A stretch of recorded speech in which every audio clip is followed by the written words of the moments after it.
Jace the Mind Sculptor and Bloodbraid Elf are now unbanned. Everyone, this is Nikachu, Merfolk Master and Pro Player, and I'm here with my brother. How excited are you that Jace is unbanned? How excited are you? Oh, I am plenty excited. I think the whole Merfolk community should be excited. We're going to get the shake-up in Modern that we deserve, and we're going to talk about that today. So first off, let's get to the big question a lot of people are going to be wondering. Do I need to buy Jace? Oh my god, it's like $1 billion. It's just skyrocketed from like 50 to 150. Who knows how far it will go. Even with Eternal Master, like this new Masters set coming around the corner, Masters 25, it could still go to like $200.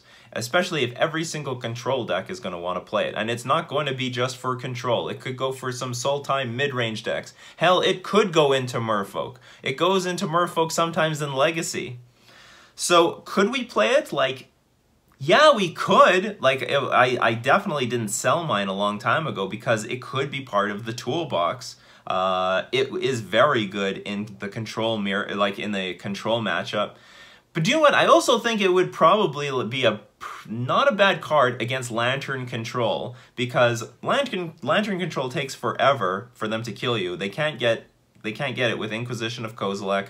They can't get it with Collective Brutality. They cannot kill it with Abrupt Decay. So Jace the Mind Sculptor is a potential win condition even through an Ensnaring Bridge. You just Fate Seal like 6 times, ultimate, boom! You've won the game against Lantern Control.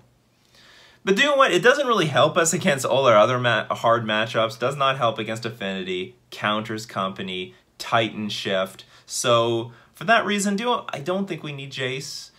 Don't buy it. Just don't. Let's wait until like we see if it's really mandatory or not. I'm going to put my money on that. We don't need Jace. Let's let everyone else play with Jace. Let's let them buy it, let them play it, and use it to our advantage. So I'm hoping that Jace is going to put a hurt on a lot of the decks that we are having trouble against. Like, so I'm hoping Jace is just going to be like the 1-card combo against Lantern Control players. I never even knew you used this card. Huh? I thought you feared this card. I didn't think you used it. Everyone fears Jace the Mind Sculptor. Except Merfolk. We're not gonna fear because I know he's blue. You have to play with islands. So for everyone that's going to want to play with Jace the Mind Sculptor, they're going to be playing with islands, and hopefully that we're going to have an advantage against them. Make no mistake, on an empty board with an empty hand, Jace the Mind Sculptor basically wins on the spot. Like, it's just an I win card, and that's what a lot of people are scared of. They're scared of the I win Jace moments, getting Fate Sealed. Like, you're basically dead. It takes like 7 turns for the victory to come to fruition, but I mean, you're basically dead. Your opponent is basically drawing 2 cards a turn, so long as they put 1 garbage card on top of your deck on each one of those turns. So, yeah, we're not going to play with Jace. Forget about it. Maybe in some world it will be good. Like, for example, if half the meta becomes control decks, then Jace the Mind Sculptor will be great. It would be the premier card that we would want to play at 4 mana. Like, it's not useless. It bounces creatures, so that's a good tempo card. If it stays on the board, it's drawing us 2 cards a turn, even if we don't have any fetch effects. And it is an alternate win condition against some decks where maybe we cannot win because of an Ensnaring Bridge on the board. So Jace the Mind Sculptor, it can be played in Merfolk. Will it be best positioned? Well, we're going to have to wait and find out. So I am hoping that Jace will strengthen the control decks to help obliterate our enemies. I'm hoping that it will help against, like Affinity and Titan Shift and Counters Company and Lantern Control. Like, I don't know what it will actually do against those decks, but I do feel like Lantern is going to be hurt by Jace's unbanning. And we should go to Bloodbraid Elf. So yeah, Jace going to be played in a lot of control decks, which I'm not going to be fearing, because all those control decks, we can make the right sort of deck to beat control decks. We have the Tectonic Edges, we have the counter spells, so we're going to be in good position if we are facing a control-heavy metagame. But what about Bloodbraid Elf? We're going to see Bloodbraid Elf. Bloodbraid Elf is the 4-mana Cascade spell that also has haste. Very aggressive, very strong card advantage. Can grab things like Kolaghan's Command now. That is going to be insane value off of the Bloodbraid Elf. But Jund has been hurt so much. Jund got crippled when Death Shadow came out. And the Jund, like, why would you play Jund mid-range when you can play Jund Death Shadow? And then to go a level deeper than that, why play Jund Death Shadow when you can play Grixis Death Shadow? So Jund got just completely annihilated, which is not good for us because we want more of those 3-color decks that are weak to Spreading Seas. We want Lightning Bolt to come back. Lightning Bolt got killed because of Death Shadow decks. We need Lightning Bolt to come back so that Master of Waves becomes stronger than ever. So that is why I think Bloodbraid Elf will help us. If Bloodbraid Elf can push decks like Jund, or even 4-color Jund, splashing white, that will make Spreading Seas stronger. That will make Master of Waves stronger. And for the most part, Bloodbraid Elf can't get anything good to kill Master of Waves. Just Fatal Push, and that's about it. But like Abrupt Decay doesn't matter, Liliana the Veil doesn't matter, Kolaghan's Command doesn't matter. So a lot of the things that can hit is not a big deal. Get a Tarmogoyf, who cares? We've got like 1 million elemental tokens. So I want Bloodbraid Elf to be good, to make Jund good, because Jund is suffering. Jund is suffering from the same problems that Merfolk is suffering. The metagame's super diverse. It's incredibly diverse. It's very hard to have the right 75 to beat all these decks. So I'm hoping, like, again, Jund is a great predator against Lantern Control. Lantern Control is going to get hurt by Inquisition, Thoughtseize, Abrupt Decay, Ancient Grudge, Maelstrom Pulse. So we want Jund, we want classic Jund to be good again. So they'll annihilate that. Make Affinity, like Affinity has a fine matchup against Jund, but you know, it will still give Affinity a much tougher time. Counters Company will get obliterated by removal spells. Exactly what we want to hear. So I'm hoping that the unbanning of Jace and Bloodbraid Elf will defeat our enemies, because we can defeat these decks. We can beat the Jace decks. We can beat the Bloodbraid Elf decks. We can't beat all these other stupid decks. And I'm also hoping that maybe Control become a larger portion of the metagame, and maybe some sort of black-green, like some sort of Jund or Jund X decks become a much larger portion of the metagame, making Lightning Bolt much more appealing to our advantage. So that's why I think that these unbannings are good. And a lot of pros are scared that it's going to kill the diversity. And good! Merfolk is much more powerful in a more narrow metagame. It is much more, it's easier to build a 75 to beat these decks, and right now it's very difficult. The metagame's all over the place. You never know what's going to show up. You don't know what you're going to play against, and it's very difficult to construct the right 75. But we don't know what the future of Modern is going to be. Like, should these cards have been unbanned? Like, very easily, I think Bloodbraid Elf is a very safe unban. Jund is like 1% of the metagame. Like, it just doesn't exist. No one wants to play it. There's no incentive to play a mid-range Black-Green X or mid-range Jund deck. Death Shadow completely stole the show, and for that reason, no one wants to play a mid-range deck, and it just looks too much like a liability in this format. So I think that Bloodbraid Elf will give it the push to make it a little bit more playable. I don't think it's going to be inherently busted. Like, only once in a while it's going to hit something like Kolaghan's Command, which is only going to be like a 2 of in the deck anyway. They can only have so many 3-drops, like between Liliana the Veil, Liliana Last Hope, Kolaghan's Command, Maelstrom Pulse.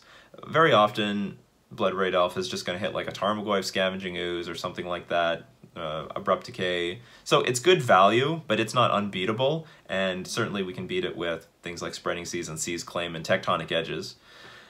Jace the Mind Sculptor, it's hard to tell what this thing's going to do, exactly how big of an impact. It was very clear that Nahiri the Harbinger was just a better card than Jace the Mind Sculptor at the time, or like for the last few years, but unfortunately it can only be jammed in Jeskai decks. Like, it wins much faster, and it can protect itself a lot better. Jace the Mind Sculptor, however, can go into any deck playing blue. So we're talking blue-white control, which is already pretty strong and is just going to get stronger. It can now go into like Esper control, Sultai control, maybe has the boost that it needs, Sultai mid-range. It can go into mid-range decks. I mean, in theory, Merfolk could play it if they really wanted to. So Jace can be played in a hell of a lot more decks, unlike Nahiri the Harbinger.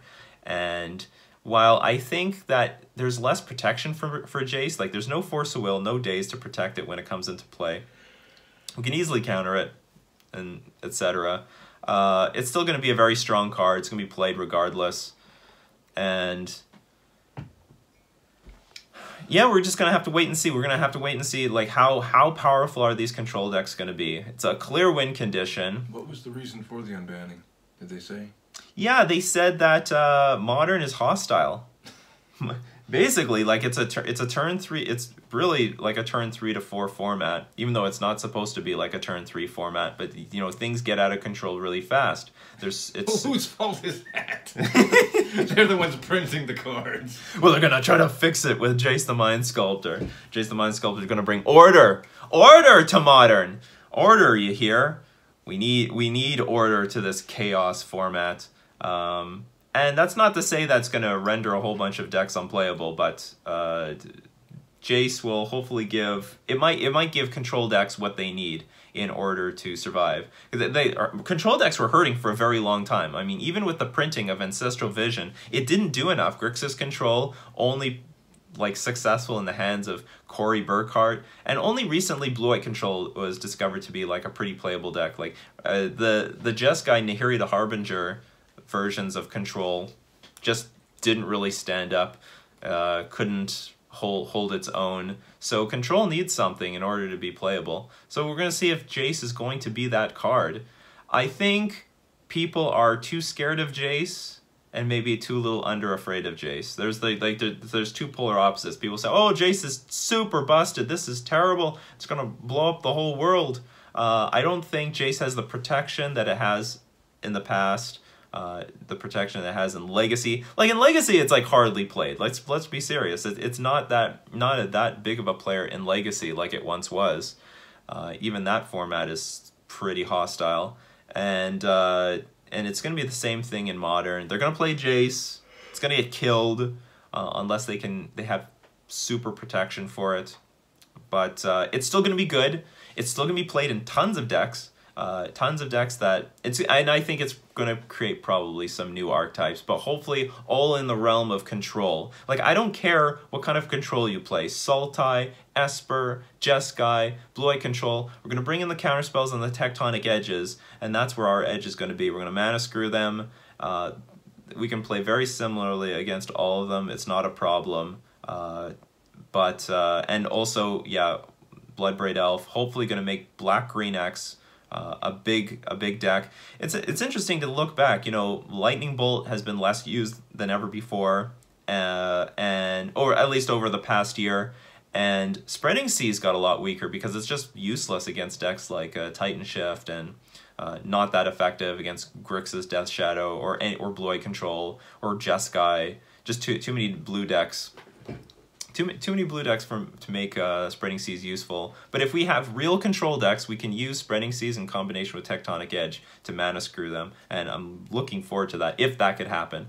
But really, we don't know what's going to happen. We got to wait and see. We're going to see what develops in Modern. But I think it's a very interesting shakeup. It was a very aggressive move by Wizards of the Coast because, you know, Modern is perfectly fine. And they decided, okay, let's just unban these things. So it's good. Some interesting times for Modern. You know, worst case scenario, they just reban the thing. I'm also against like everyone saying, oh, they're just unbanning Jace so that they can sell boosters in Masters 25. This is like the fourth reprinting of Jace the Mind Sculptor, and I'm certain they would have continued to reprint him over and over again in the future. It just so happens that, you know, for Masters 25, he's going to be unbanned for Modern. But mate, you know what? A lot of people said, you know, including myself, Ancestral Vision was too much to unban for Modern, and it didn't really even have that big of an impact. A lot of these cards being unbanned didn't really have that big of an impact. The only one who did was Golgari Grave Troll. Bitter Blossom didn't really do anything. Yeah, Ancestral Vision didn't really do anything because Modern's powerful. Modern is just straight up powerful, busted stuff. So welcome, Jace. Welcome, Bloodbraid Elf. Welcome back. Yeah, that's all I have to say. So, you know, let me know if you're excited about Jace the Mind Sculptor, Bloodbraid Elf. I'm hoping it's going to do good things for us, because we could use it. So anyway, this has been Nikachu and his brother talking about the unbannings of Jace and Bloodbraid Elf in Modern.